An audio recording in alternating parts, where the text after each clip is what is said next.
Stretching out from the eastern edge of Montreal Island, the Rivière des Prairies district's vast uninhabited land has long stoked many imaginations. It has also fattened many wallets. Tucked out of view for most Montrealers, this outpost was built on real estate speculation. C'est un quartier qui est très ancien. On s'imagine que c'est moderne. C'est très ancien. C'est la quatrième plus vieille paroisse de l'île de Montréal. La quatrième plus vieille. En partant du bout de l'île, que les terres se sont développées. Et plus tard est venu le développement de cette section-ci, où l'on trouve la maison Pépin, Jean-Baptiste Pépin. Il y a d'autres maisons Pépin. C'était une grande famille. Et alors, les terres étaient disposées toujours de la rivière jusqu'au boulevard Henri Bourassa.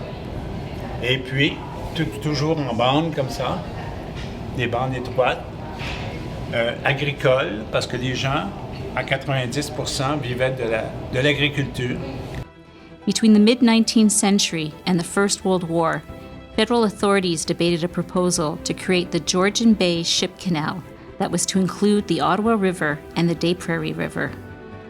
Speculators gobbled up the land near the banks of the Des Prairies River before the canal project was abandoned in favor of building the St. Lawrence Seaway.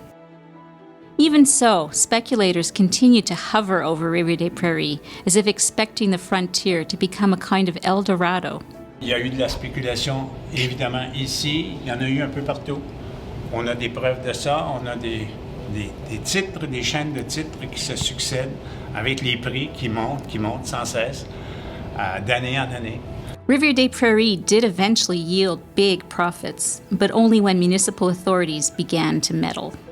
Des grandes familles de spéculateurs qui achetaient des terres sans les lotir immédiatement, qui pouvaient laisser même les cultivateurs les occuper, mais en leur disant, écoutez, continuez à vivre sur la terre, vous pouvez cultiver, élever des animaux, mais ils gardaient les droits sur la terre pour l'avenir. Hein? Ils voyaient loin, ils voyaient très loin. Il faut dire que le secteur est resté agricole très longtemps pour une raison, c'est qu'il n'y avait pas de pont pour aller très loin et à une époque où il n'y avait pas de voiture. The City of Montreal annexed the debt-ridden municipality of Rivière des Prairies in 1963.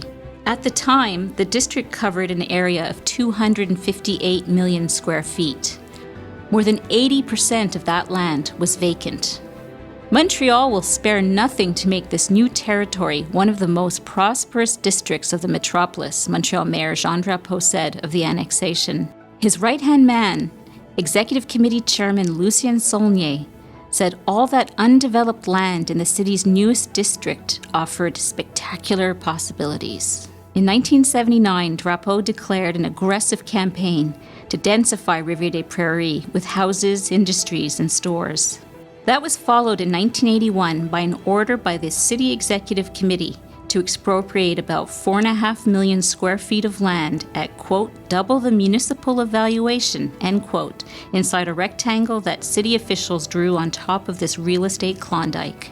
Each mayor who followed Drapeau bought and sold parts of the rectangle that became known as the Marc Aurel Fortin site, always at a loss to the public. The city has managed to lose millions of dollars multiple times on that piece of land over the last 4 decades. In fact, the story is still unfolding.